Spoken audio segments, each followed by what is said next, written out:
ጽጀ ዝብል ቃል ሓሙሽተ ትርጉም ኣለዎ።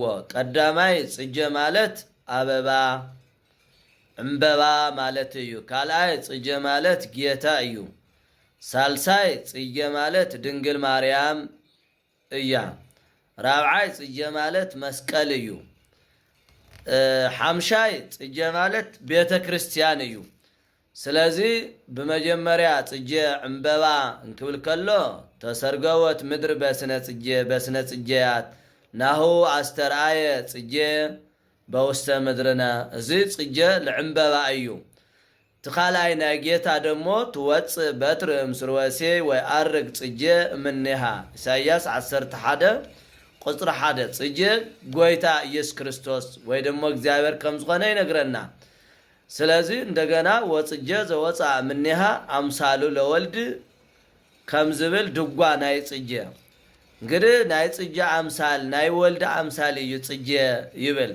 ሳልሳይ ናይ ድንግል ማርያም ምሳሌ ደሞ ጽጀ እንተ እትትነገፍ መድኃኒተ ህዝብ ከም ዝብል ጽጀ ዘድጓ። እንደገና ጽጀ ጳጦስ እንተ በአማን ጽጀ ደንጎላት ድጓ ዘጥቅምት ማርያም ይብል ማለት እዩ። ምስክር እዩ። እንደገና ናይ መስቀል ምሳሌ ናይ መስቀል ደሞ ከመይ ክብል ከለ እዩ ጽጀ መስቀል ዝበና እንተልና እይህልፈነ ጽጀ ደመና መስቀል ዘአብርሃ ዘዮም አብርሃ ይብል ጽጀ ድጓ ዘጽጀ መስቀል ጽጀ ዝተባሃለ ዕምበባ መስቀል ይል ደሞ ይትርጉሞ ማለት እዩ።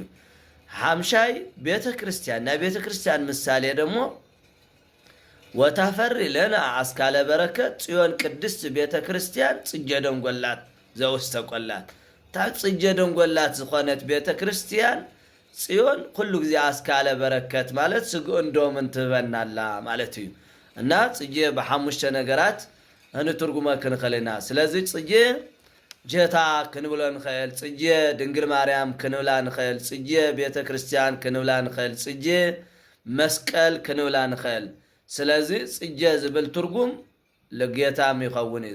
ትወፅእ በትር ምስርወሴ ወይ አርግ ጽጀ እምኔሃ እዚ ጽጀ እዩ ማለት እዩ እና ለክርስቶስ እዩ። ስለዚህ ከም ንባቡ ክንትርጉመለና ማለት እዩ። እና ጽጀ ዘመነ ጽጀ ስለዘለና ጽጀ ዝብል ናሁ አስተርአየ ጽጀ ለክርስቶስ ይውክል፣ ድንግል ማርያም ይውክል፣ ድንግል ማርያም ይውክል፣ ለቤተ ክርስቲያን ይውክል ማለት እዩ።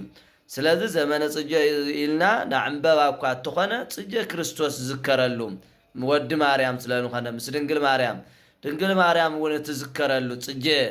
ስለዚህ ጽጀ አስተርአየ በውስተ ምድርና ናሁ ክንብል ከለና ጽጀ ብዙሕ ትርጉም ኣለዎ ማለት እዩና ናይ ጽጀ ትርጉም እዚ ይመስል በሓፂሩ ማለት እዩ።